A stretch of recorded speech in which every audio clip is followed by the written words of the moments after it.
So, yeah, if you are losing so many games that you're swapping goalies like fucking trading cards, then yes, you're not going to win the cup because no shit, you already blow.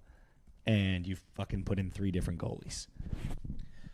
You're talking to me like a little bitch, as if you're like mad about this thesis, and you're being like, well, no shit, Dan, you're an idiot. Well, I don't think you're an idiot, but I do think if any team, it makes sense.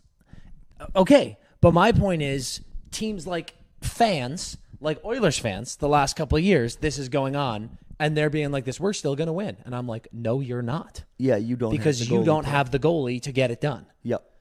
That is my point. Like, I think more people need to be aware of this. If this is happening, it is, again, everything on this show is said with jest, and for the most part. So we're being hyperbolic and having some fun here on a Monday morning.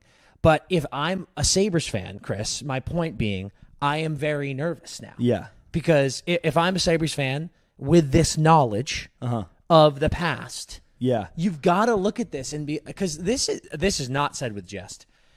It is super important to players who the goalie is behind you, especially defense.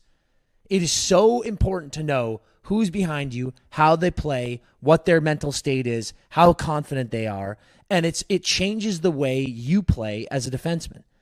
There are a great example is a 2-on-1. If you've got a goalie who's fucking locked in and I'm the defenseman coming back on a 2-on-1, I will so heavily cheat to take away the pass and give my goalie the shot, knowing that he's dialed and locked in. Yep.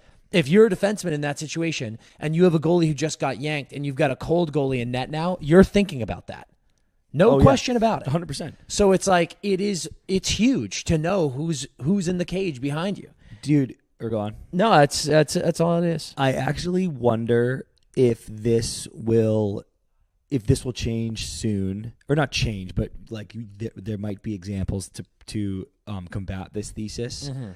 Because one thing you have also said a lot is people go, like, here's my larger point, Dan.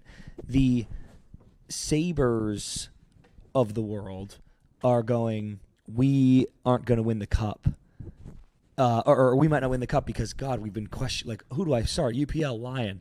And I'm going, you're not, and you're not saying this either, but you're not losing the cup because you're goalie switching. You're losing the cup because neither of these goalies can win a cup. Correct. So you can switch all you want, or they could have played one the whole time, and they are not going to. Yeah, it's not the switch that's the issue. You don't have the goalie play to win a cup. And you always say, everyone's like, well, that's kind of changing. And you're like, what's the example? Kemper in Colorado? Yeah. He's a Vezina finalist. Yes. Like, what the fuck are you talking about? Correct. It is literally go down the line. I'll even throw in St. Louis because of what Binner does in big games. Correct. I'm like, you only win the cup if you have a good goalie. There is no example of we don't have a good goalie. So the teams flopping are losing not because of the flop, but because you're debating between Jean-Luc Picard and Stu Skinner.